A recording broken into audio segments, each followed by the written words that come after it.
From the studios of WFN in New York and simulcast across the country on the Yes Network, this is Mic'd Up, Francesa on the Fan on this Monday, the 15th day of June, not January.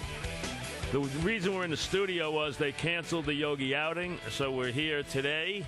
Obviously, the course hasn't been able to handle what none of us have been able to handle. That is wall-to-wall rain every day of our lives, which, I'm not a complainer about the weather.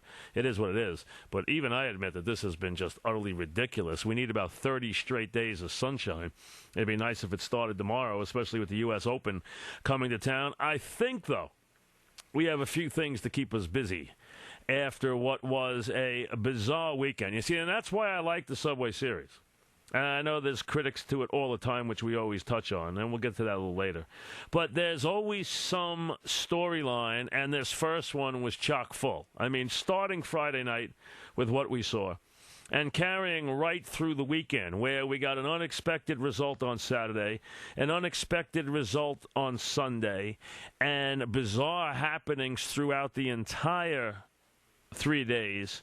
And then you throw in the nonsense between Bruni and K-Rod, which was handled badly on both sides, although the lion's share of the blame goes to Bruni. And what you come away from is this. The Yankees were very fortunate that they didn't lose 2 out of 3, as we know. Damn lucky, if you want to be fair.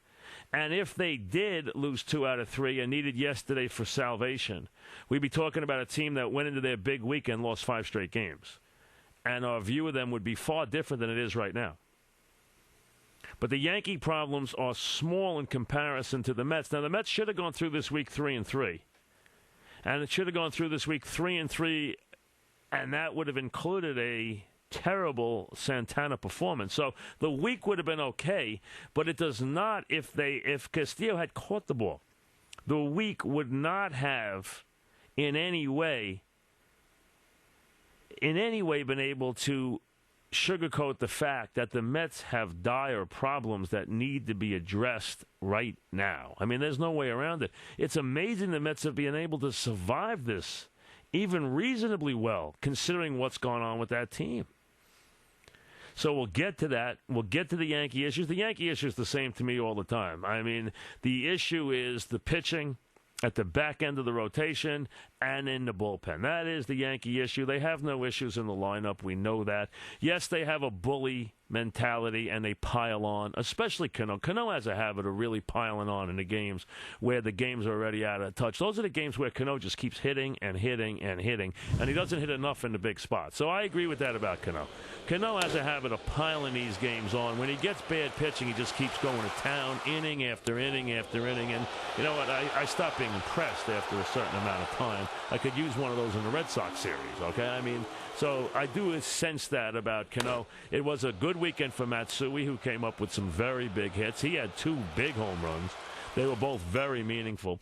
And yesterday, of course, Cervelli had the big hit because of what it meant, that it got him and rotated the batting order, got that run home when he should have gotten out of the inning, and then allowed Jeter and Damon to do their damage, and the game, in essence, was over. But here's the big picture. Yanks should have lost 2 out of 3.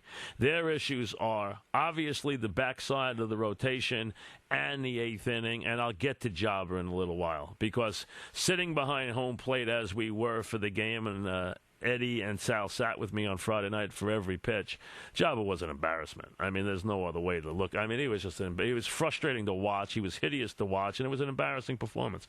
I mean, Livan Hernandez was the luckiest guy in the history of baseball, because I know he got charged for 6 runs and left the game after and then the Matsui homer happened. But I never saw a team in my life hit more balls to the track or off the wall. I mean, he could have given up 11 homers in that game. He gave up about 8 outs that went about 400 feet. I mean, so he was lucky that he didn't give up twice as many runs as he gave up that night. But the bottom line is, you come away with something you never saw before, because I can't remember any game that ended that way. And it was stunning. It was amazing to watch. And, when any game that creates a verb, then it's historic.